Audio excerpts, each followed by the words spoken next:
laptop, lights. Let's continue. You tell me, I think this is pretty straightforward. You just went and had pizza and soda for lunch. So whatever works for you, right? What are you going to secrete after that? Which hormone? Insulin. Why you say insulin? Because you just increased the glucose levels right in the blood.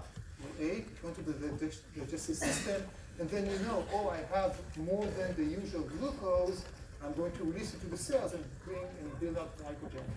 But how does the body know that? I mean, okay, you know that, it makes sense.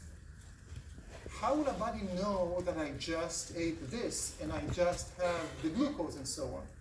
Basically, what I'm trying to talk about a bit is about regulation, okay? And about our sensing mechanisms. And we're going back in a way to the nervous system. Now, the pancreas is not regulated by the hypothalamus, right? There's no axis like that. It's not controlled by the pituitary gland or by the hypothalamus. So in general, it will go directly. We will have glucose receptors, and as a result, the pancreas will specifically, without the involvement of the brain, will secrete insulin, in this case, or glucagon in the other case. But our brain is not indifferent to what we eat. So when we eat, we're going to send signals to our brain, and I want to say a word about, to scratch the surface, if anything, about how our brain eats in a way, basically, and how it governs our satiety and hunger. So there's a lot of stuff here, and we don't need to know all this stuff. I'm going to focus on some things, but I just want to start by reminding you that your brain doesn't live in Chapel Hill, North Carolina. Your brain lives in the savannah. Okay, this is where it evolved, and it continues to evolve ever since. But the fact that we have excess glucose, the fact that we have donuts, this is not something that we had 1,000 years ago, 150 years ago, right? This is really a new thing. So think about yourself where energy is not too much of a source, but a very limited source. So with that said, do we want to have sugar? Do we want to have sugar? If sugar is a source and it's a limited source, we do. We want to eat sugar because it will give us energy, and who knows if next week I'm going to have some sugar in the savannah. And again, here, yes, you just go to the next coffee shop or wherever, you'll get enough sugar and probably more than you need to eat, but that's not the story of our brain right now. So we have satiety centers, and we have a satiety center and a hunger center, and you don't need to remember exactly all the melanocortisol and the NPY. I'm just going to give you two examples of hormones that play a part, and it's way more beyond just the glucagon versus insulin. So I'll talk about two examples, ghrelin and PY1. Red is inhibiting, green is promoting. So, and we talked about the nervous system and the endocrine. This is a really nice example to see how they work. Okay? Ghrelin is a hormone secreted in your stomach. When you don't eat, you have higher levels of ghrelin. The more you eat, the lower levels, the less ghrelin you're going to secrete. So again, you have a lot of ghrelin when you don't eat. So when you don't eat, that means, hey, I haven't eaten in quite a while, which means there is a great chance that I don't have enough glucose in my body. Or energy as a whole, right? Not just glucose. So what ghrelin is going to do is going to promote a center that is going to promote the hunger part. So an empty stomach, basically, I'm becoming hungry. And when I say I'm hungry, it means that my brain is thinking my hunger center is now stimulated because there's no food in my stomach. As I start to eat, different things happen. Some of them we will discuss when we will talk about the digestive system. For example, even the fact that our stomach expands, okay, is going to have a major effect on our satiety and hunger. We'll talk about that later on. But right now, the ghrelin, we'll just talk about ghrelin levels go down. So now I am less hungry. What's the rationale? What's the rationale, guys? I have food in my stomach. That means I'm putting some glucose into my body, right? And that will be at some point enough for building up even glycogens for next week. Okay? PYY is another example that does the opposite. So PYY is going to inhibit hunger when PYY is secreted. So when we eat, what do we expect based on that? The PYY levels will increase as we eat or decrease. Then even if you did not hear what I said, just follow the arrows. Think about it for a second and then I'll come to 3. The question again is, levels of PYY, secreted PYY will go up or down as we are eating. I'm going to count to 3, just say go up or down. 1, 2, 3. Wonderful, right?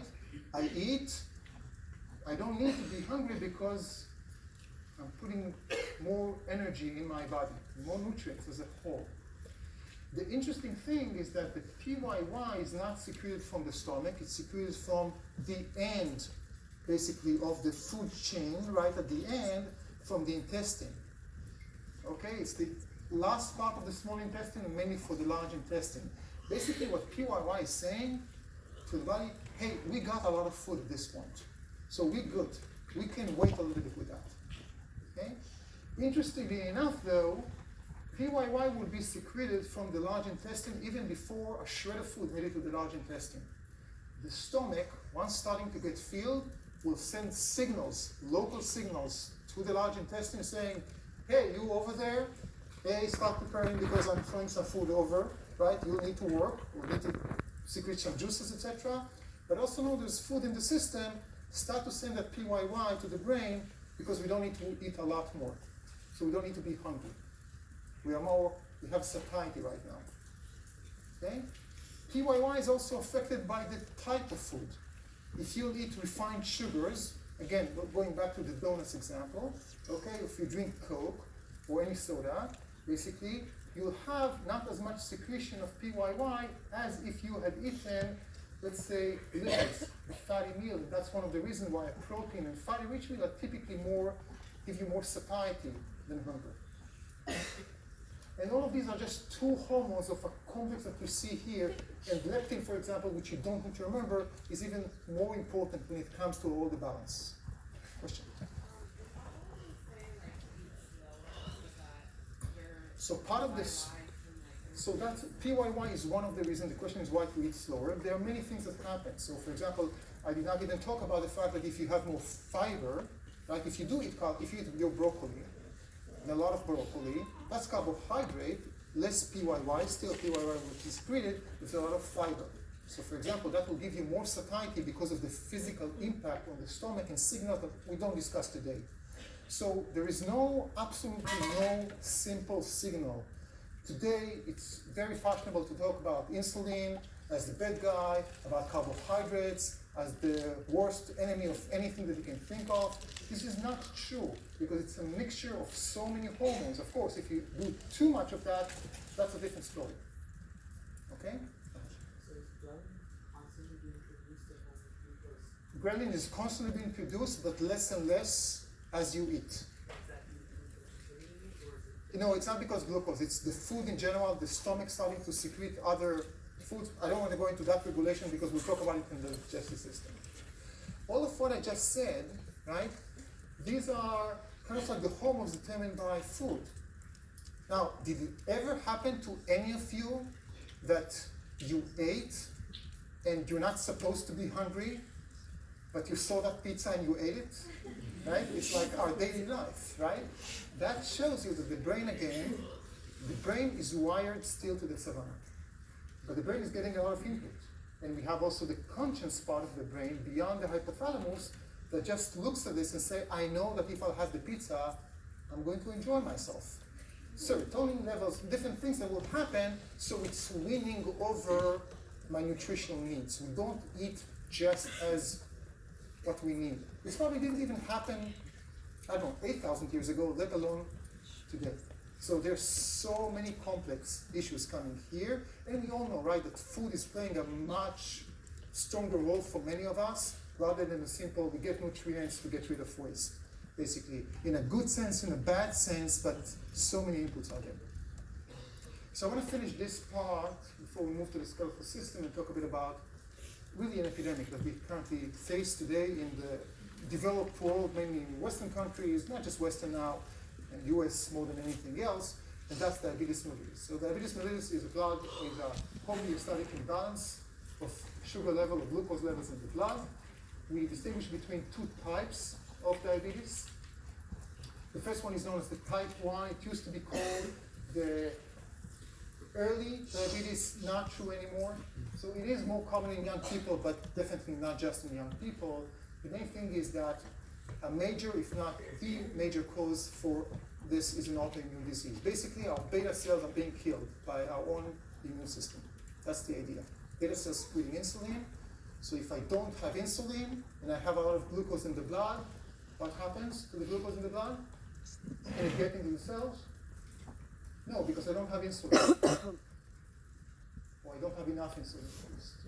That's a type 1. Type 2 is not an autoimmune disease. Type 2, again, more common in the later ages. Today, with the change of lifestyle, we see it more and more in younger and younger adults. Okay? We're talking not about lack of insulin, but we're talking in a lack of response to insulin. It can happen for so many reasons. Okay? So insulin is there, but insulin is not putting the glucose in the cells, or not enough, because our cells are no longer sensitive to insulin, or they are insulin resistant. In many cases, not all, but in many cases, it is accompanied by what we call fatty liver disease, which means that your liver is completely saturated and not really functioning well, which means it converts. I'm not going to go into that. It's going to make things more complicated. Many secondary effects, and some of the effects are not just effects, but actually contributing factors. Obesity, which is a major contributing factor for diabetes. Damage to blood cells. So what happens with glucose, too much glucose in the cells, is that it damages the walls of neurons and it damages the walls of capillaries, of blood vessels. So as a result, first of all, we can have hemorrhage. For example, in our retina, where in our eyes, when there are many, many small capillaries, and they can break down. We can also have many wounds, again, because we have a problem in the blood supply.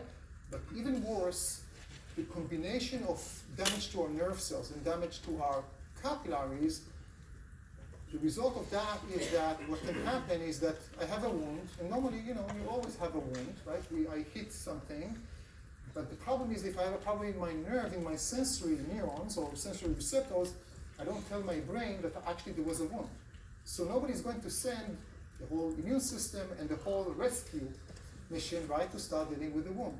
If I have a problem with the blood supply, again, we're just making it worse, and as a result, eventually this part will not get oxygen, and unfortunately, in many cases, very common, unfortunately, with type 2, especially in older adults, is basically we are losing some, typically limbs, right?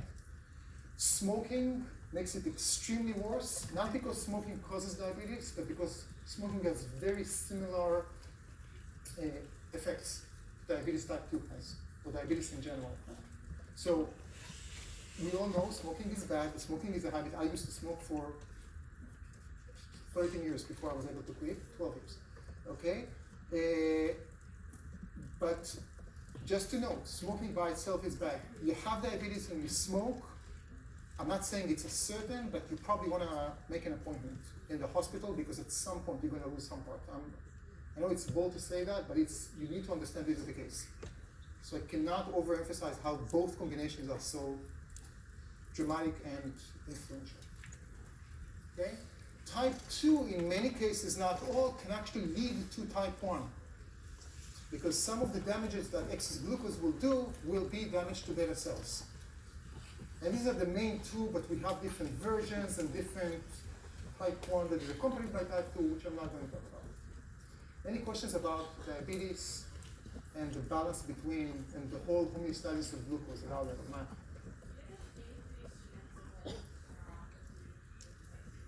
Yeah, so neuropathy, again, the sugar extra level basically are damaging your nerve cells and your blood cells. That's the major, major impact that they have on the body. Okay. What is the treatment? We will talk more about it, but in general, the treatment and prevention are not very different. Okay, in the loss in type 1, right?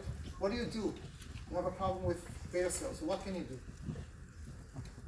You use insulin shot, right? Basically because you don't have insulin. So one of the most amazing developments, I guess, in establishment, and not discoveries, but the developments in medicine was the idea that we can take insulin. How do we make insulin today? Do you guys know? Who's making insulin for us? Bacteria. We just use genetic engineering and let the bacteria do our own insulin. And basically we can inject it. Lifestyle can help, but to an extent. And the second thing is type 2. Should I inject insulin if I have just type 2? I have insulin, right? That's not the issue. And the response. And interestingly enough, just like the prevention, the same thing goes for treatment, we can change these things in lifestyle. Now, it's not just lifestyle. Genetics play a role, but you can imagine that just by knowing the fact that we have many, many more people with diabetes these days compared to what we had 100 years ago, right? So it's not just genetics. Genetics did not change so much. So the three main things we can do is to control our weight as much as we can, physical exercise, and nutrition, basically. We will address all of these when we will talk about the digestive system, and we will talk about, you guys will have an assignment on the whole diabetes, and just going to do that. I'm just throwing this because I'm speaking with 20-year-old, give or take, right? And it's that time in life when, who cares? Now, I know that you guys are aware and you care, and I'm not telling you don't drink soda today, and I'm not telling you don't eat pizza today. I'm doing it myself and enjoying myself. But I'm 54, right? And we need, like, what you're doing now will affect later on. That's the issue. It's not about I'll just do it and then I'll fix it, because it doesn't work like that. So just be a bit more aware. Okay, we'll come back to nutrition. And this is just basically the regulation of, just go over the slide and make sure we understand when we have insulin. This is basically a summary of what we did earlier. Okay, I think we can move on. Yes, okay, let's start with the skeleton. Any questions about this before I move on? Yes.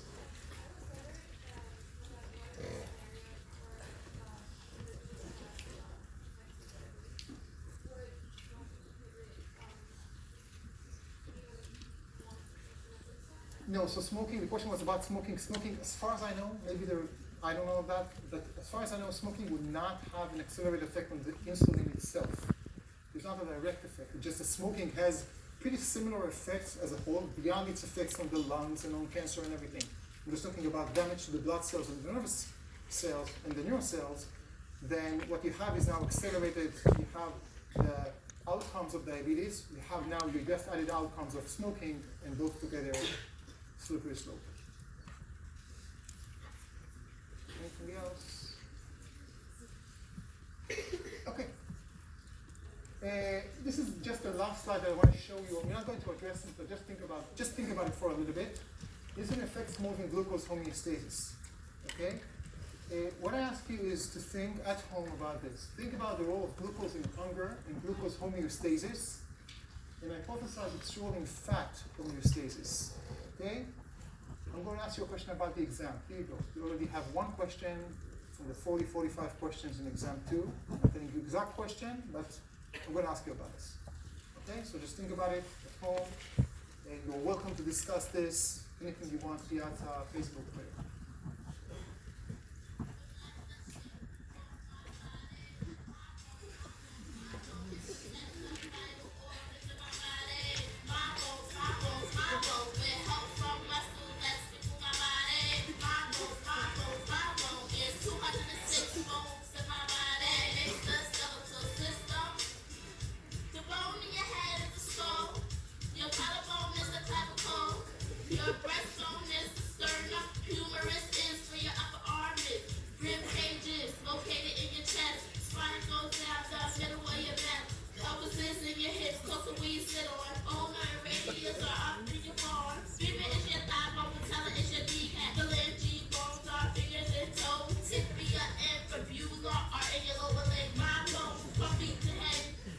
And so on and so forth.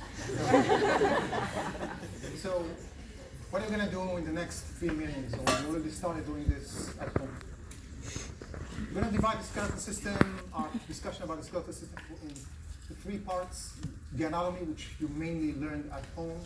Again, the emphasis, as you should know by now, I'm not going to ask you in the exam about which is this bone and that bone. This is for the lab, okay? Here, when we talk about anatomy of the bone, we talk about general features. We talk about osteum, periosteum, etc., etc. We'll cover a bit here, but mainly of what you had in your readings. And this also includes your histology, voice thread, and the GRQ. Histology is part of this. Okay? So major features of the long bones. This is something you need to know. Again, just basic idea of how it's what it's made of. The composition of the bone and the cartilage tissue. We'll talk a bit about cartilage tissue. About the bone tissue and the composition later on. And we'll focus here especially on its anatomy, but we'll see how the anatomy dictates the physiology, as we always like to do. And we'll see how the bone as an organ, not just a tissue, but also the tissue, is allowing us to, what in the bone, allowing the bone to oppose different forces like compression, tension, etc. We'll talk about it today. This is what we're mainly going to talk about today. Today we might start with development of the bone. We'll talk about two phases of development of the bone. The first one, the arrow here shows something that you are responsible for, and that's the bone, how it develops during embryogenesis. You have on your detailed schedule for the syllabus exactly what you need to read. If I remember correctly, and correct me if I'm wrong, I don't think I have an assignment for this. Okay, so it's up to you, but I recommend you not to wait with that before the exam, as always. Okay? So although there's no assignment, try to make yourself do that because it will help you. So we have two types of, I'll talk about the two types. Soon you're going to focus on one of them. And again, we will talk, I don't know if today, but if not today, then next time, we'll talk about how the bone grows after we are born, after embryogenesis. The bone grows in length, and it grows in width. We will not talk about the width, we will just talk about the length part. And then we will talk mainly next time about the physiology and homeostasis of the bone, and we'll talk about two things mainly about calcium, because this is the major part of homeostasis for calcium, and how homeostasis of calcium and the mechanisms that allow us to reach homeostasis of calcium actually affect the bone as an organ and bone remodeling. And we will talk, of course, about some diseases, homeostatic imbalances, skeletal system. Can you guess about one of those diseases? What would be osteoporosis? So we'll talk about that. Okay. So I'm going to jump directly to a bit of histology, the story of the study of tissues, and we'll focus on the forces here. So first off, right, we're talking about a connective tissue here. It's not an epithelial tissue.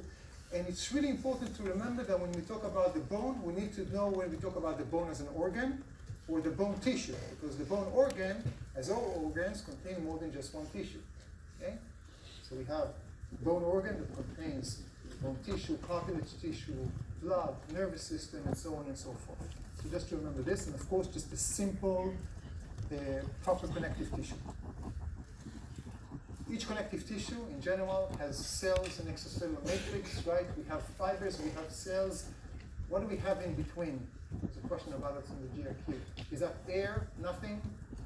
You know, we have the ground substance, the stuff. Okay? And what type of ground substance? This really depends on the different types of tissues.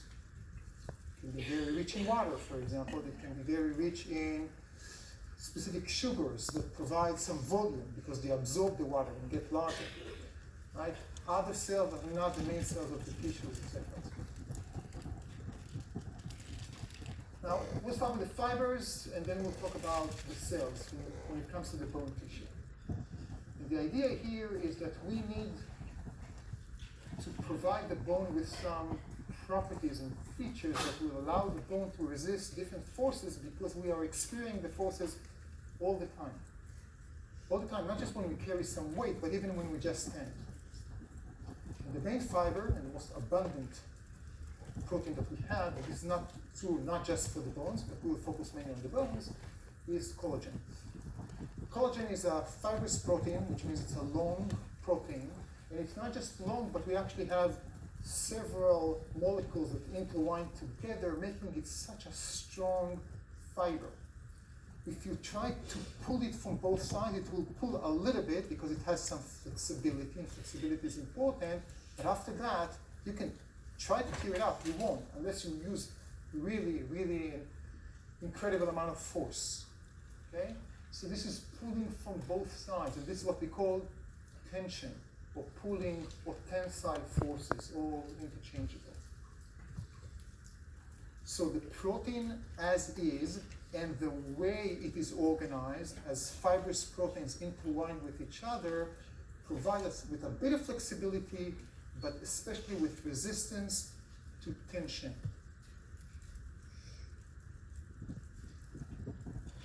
Any questions about this? Okay, there are different, this is just different ways to look at different forces. How do we call these forces when we squeeze something? This is compression. Think about a soda can, right? That you just squeeze, that's compression. And we face those forces. For example, even now, as I'm standing, I'm not doing anything, right? Parts of my body get compression from other parts of my body. My knees, for example, get really strong compression forces. Okay? So collagen does not provide us with resistance to compression. What part of the bone will provide us with resistance to tension? What do you think? What makes it? Cartilage in the organ, true in some cases. You know what, I'll address the cartilage before and then we'll come back to the bones. In some areas, you read about cartilage, I will not go into cartilage here, but you're again responsible for that at the level of the GRQs and what we discussed. We have 3 types of cartilages, right? We have, can you remind me? Hyaline, elastic, what's the third one? Fibrous. Fibrous is where the cartilage, the collagen and everything is organized in such a way that provides us with resistance to compression. And we find that fibrous cartilage in areas that are highly subjected to compression forces, mainly in 2 parts. Between our vertebrae, okay, and in the joints that are experiencing more compression than any other parts, and these are the knees. And in the knees, we have flat discs of fibrous cartilage. Anyone knows how we call them? Meniscus in singular, menisci in plural, okay?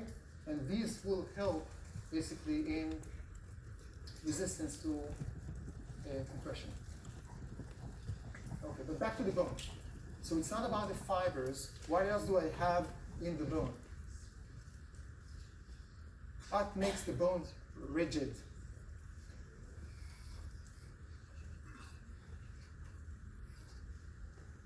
What else do I have in the bone? Come on, guys. Okay, which is composed mainly of calcium, right? Exactly. So minerals and mainly calcium. Okay, so let's do this. Let's think about the what if question. Let's say that you take a bone. Don't try it at home, but let's say that you're taking a bone. Okay, it's composed mainly of collagen as the main fiber, not the only, but the main fiber, main protein.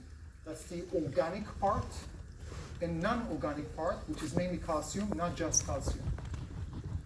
Calcium, as Brian mentioned, we call it also hydroxyapatite. You don't need to remember the term, but calcium that is calcified, so it makes crystals together with phosphate. Okay, so we can treat it in different ways. So imagine you are doing one day, you're doing demineralization, so you can remove, there is a process for that, to remove the calcium. Let's say you're taking out 2 bones. Again, don't trust on not just yours, not including your siblings, nothing like that, okay? But imagine you've taken 2 bones and put them aside. One you would treat with demineralization, you would basically remove the calcium and other minerals, and independently in the second one, you use an enzyme called collagenase, which basically destroys and breaks down the collagen. What I want to do is to draw the outcomes of each of these. They are independent experiments that we do. What do you think the outcomes will look? How will the bone look? Please draw. So it's going to be just stretched out. What will happen if I continue to stretch it? If I don't have collagen, again, all the minerals are fine. What does, remember, let's try to remember, what does collagen provide us with resistance to tension or tensile forces? So if I don't have this resistance, what will happen? It will break. Okay, so we make our bones in this treatment, we make them brittle, breakable. What happens if collagen is intact? Everything is fine, but I remove the minerals. Will it break down? No, because the collagen provides the resistance to tension. So what will happen? Will something happen? Fine. It will become really flexible, basically. We lose the rigidity in a way. This is how it's going to look like. Okay? So this is brittle, and this looks like a rubber band, right?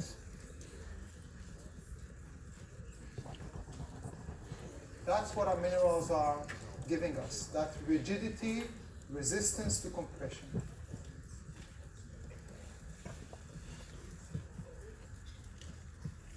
Okay, now let's talk a bit about the cells. We talked about the extracellular matrix, we focused on two parts, organic and inorganic. Let's talk about the cells.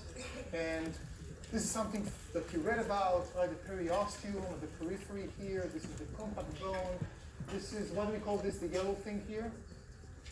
What is this? This is the marrow, right? What do we have, by the way? Well, what is that marrow used for? What do we have in the marrow? What are we making? Blood cells, right? So if I go, again, please don't do it at home, but if I slice part of my arm right here, okay, and I'm rotating and look at it from the inside where the marrow is, would I see many new red blood cells? Yes, no? You're saying no just because you know I'm asking this, right? The answer is big no, actually. Why? Because we do use the marrow to make red blood cells when we are very, very, very young. And later on, most of the red bone marrow is being changed or differentiated into yellow bone marrow. It's the reason there is yellow, which is mainly fat. And that's kind of like your last resource for energy in case you really don't have anything to eat. Okay, so it's mainly fat. We still have, of course, we need to make blood cells all the time, so we still have red bone marrow, but that will be found mainly in our flat bones and in some specific areas in our long bones, but not here, not in the cavity of the diaphyses. So this is why if you need to donate bone marrow, you will go to the pelvic, you'll go to these bones, the flat bones. Okay, but I want to focus on the cells here. I have periosteum here.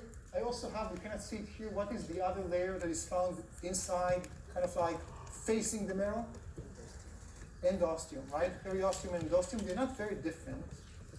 And this is when we will find our progenitors, our cells that will be the stem cells of the bone. We call them osteoprogenitor cells. We have also some other names. We'll just call them osteoprogenitor here. And they're stem cells. When I use the term stem cells, some of you took more biology than others. What's the main difference between a stem cell and a non-stem cell?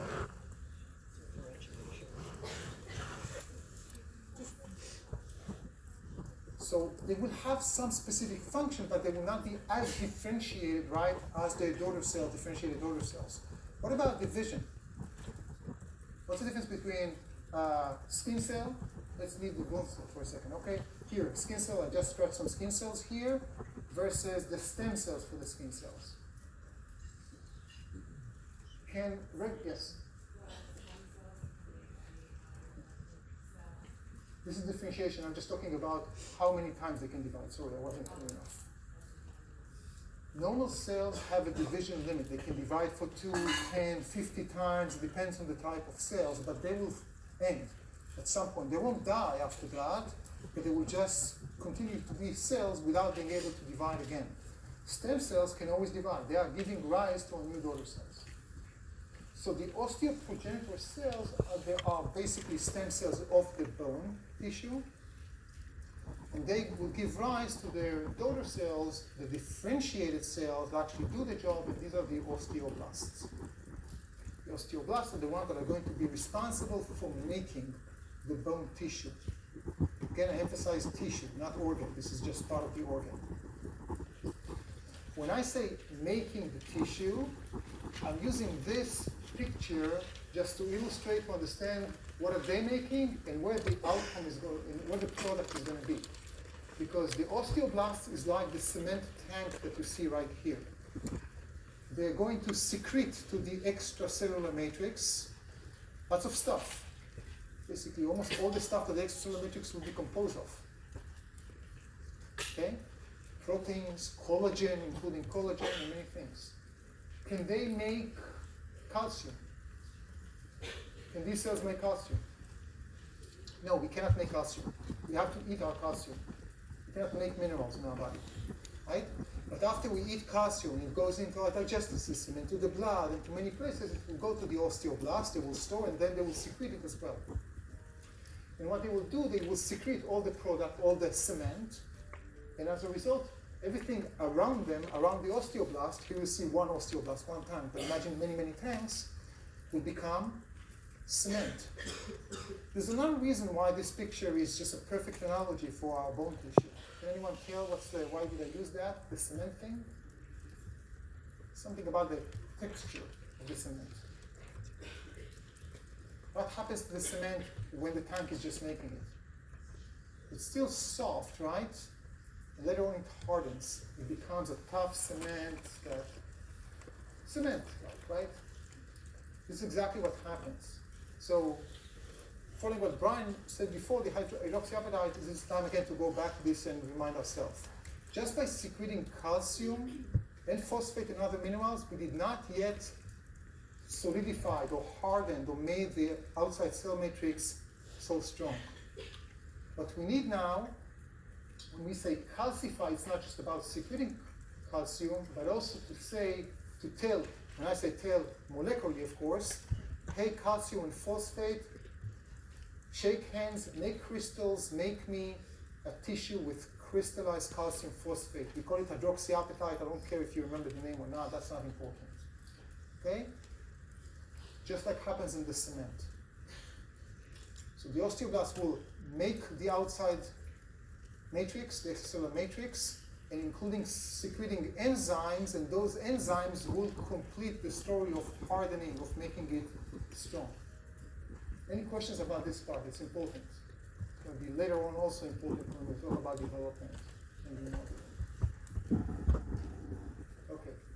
Now the osteoblast, as they secrete, they're not in the final differentiation state. They're going to differentiate even more and become something that we call osteocytes. This is the fully differentiated bone cell. This is true in general for all connective tissues. Let's think, you guys will give me some examples that you'll learn about, so I'm trying to think. Cartilage. What are the cells that make up a cartilage? How do we call the cartilage cells, the basic cartilage? Chondro, right? So we start with chondroblasts, and eventually we will have chondrocytes. The same thing goes for any type of connective tissue cell. So the osteoblast will differentiate into osteocytes. And what you can see them with those specific arms that basically connect them to each other. Now, as they are making that cement around them, remember it will take some time, but at some point, these are the dots here, that extracellular matrix is going to calcify, meaning making those crystals and become like cement. And what happens is that the osteocytes are now trapped. They cannot move anywhere because it's all cement around them. It's like a cement tank, but now the cement tank cannot divide, right, anymore. Osteocytes actually cannot divide regardless of the movement. They lost the ability to divide anymore. That's going to be later important when we talk about development of the bone. Remember,